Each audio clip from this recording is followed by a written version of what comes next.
Hi there. Hi. This is my Honda VFR800F. It's a 2016 Generation 9, and it's given me a problem. Problem presented itself with operating the key switch, nothing happening, nothing available, no lights on the dash, no horn, no indicators. Certainly wouldn't start.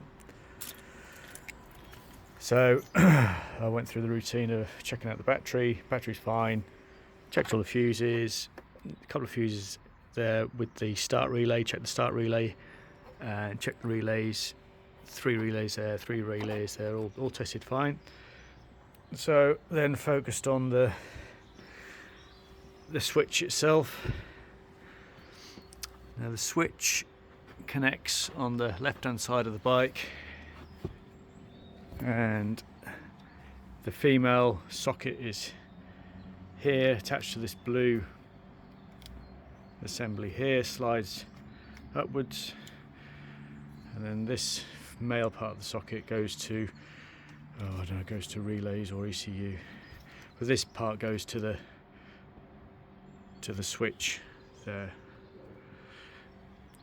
So the next course of action was to take continuity checks from the 2 pins in there, with it on and off, switched off then switched on, and I was having, with it switched on and the switch made, I was still having half a meg of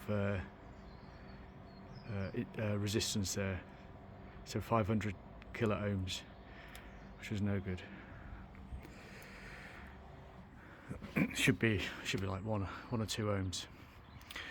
So what I've done next is I've taken off the top yoke, and that's then revealed the reason for the failure, and that's the wire is completely detached, totally detached. So it must have just been barely in contact down there, which is why I was still getting half a meg and not open circuit. So now I've got to take the switch off. I've ordered a switch from, I've used David Silver Spares, 130 quid for a new switch. It's just the lower part, the switch part, not the barrel. I don't fancy changing out the barrel and changing the key, because obviously the key for that, the key for the tank, key for the seat, key for all the panniers and the top box. So luckily they just sell the switch part. So to get the switch off, this is security Torx, the one with a little hole in the end. You can see the little hole in the end, and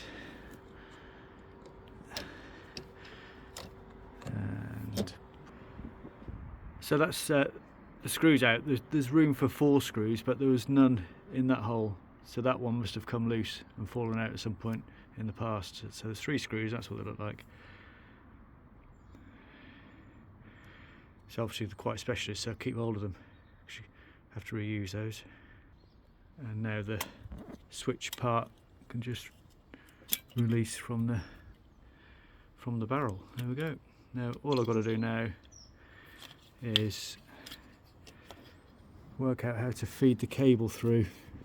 So from this here, I've got to feed it through, which is going to take me a little bit of a while. So anyway, so that's how you remove the switch part of the ignition switch. So just the switch part. So when the new one arrives, I'll fit it. You can see there, that's where the other wire was attached there, that green blob, just copper oxide. All right. Okay, bye bye.